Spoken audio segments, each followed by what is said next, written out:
Hello friends, आज हम बात करने वाले हैं ask and it is given book के बारे में, जो कि लिखा है जेरी एंड ईस्टर हिक्स ने। 305 पेजेस की ये बुक है, बहुत अच्छी बुक है, इंटरनेशनल बेस्ट सेलर बुक है। इस बुक में इब्राहिम हिक्स के टेक्निक्स दी गई है। इसका मतलब क्या होता है कि ask and it is given मागाल दे मिडेल, ये मैंने मराठी में बुक बुलाई है, मैंने पढ़ा है इसको। तो मैं चाहता हूँ कि आप इसको जो भी लैंग्वेज में आप प्रेफर करते हैं उस लैंग्वेज में मतलब मंगवाइए और पढ़िए। इसका मतलब क्या है कि ask and it is given, जो आप चाहोगे वो मिलेगा, जो आप चाहोगे वो मिलेगा, लेकिन मिलने वो मांगने की जो विधि है, जो एक प्रोसेस है, वो कैसे मांगना है, क्या क्या चीजों की आपको जरूरत पड़ेगी, उस टेक्निक्स के बारे में इस बुक्स में दिया है। उस टेक्निक्स के बारे में जेरी ईस्टर ने बहुत अच्छे तरीके से इसको क्लैरिफाई सिंप्लीफाई किया है। और इसमें मतलब क्या होता है कि इसमें 2 खंड में आपको इस बुक में मिलेगी इंफॉर्मेशन।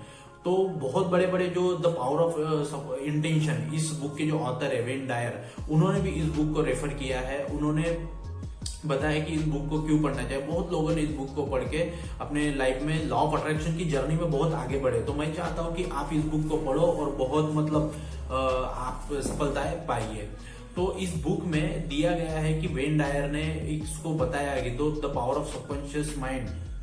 जोसेफ मर्फी ने भी इस बुक को पढ़ा है, और the power of subconscious mind books में भी ये लिखा हुआ है कि ask and it is given book एक बार पढ़नी चाहिए। तो देखिए, जब जोसेफ मर्फी भी इस बुक को रेफर करते हैं, तो मैं चाहता हूं कि आप इस बुक को पढ़ो।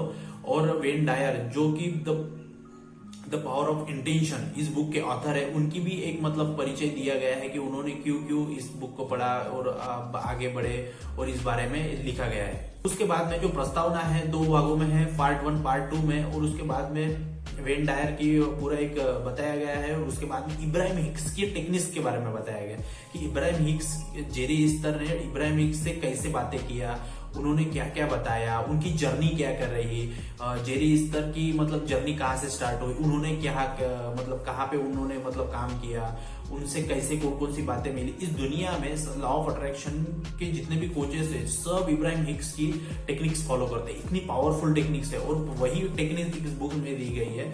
जेरी ईस्टर ने बताया, हिक्स ने बताया है कि 22 टेक्निक्स है, 22 टाइप्स की टेक्निक्स है जो इब्राहिम हिक्स ने बताई है, और वो सिद्ध किया है, प्रूफ किया है। और वही प्रूफ किए हुए 22 टेक्निक्स बुक्स में दिए गए हैं, जो पार्ट 2 में दिए गए हैं।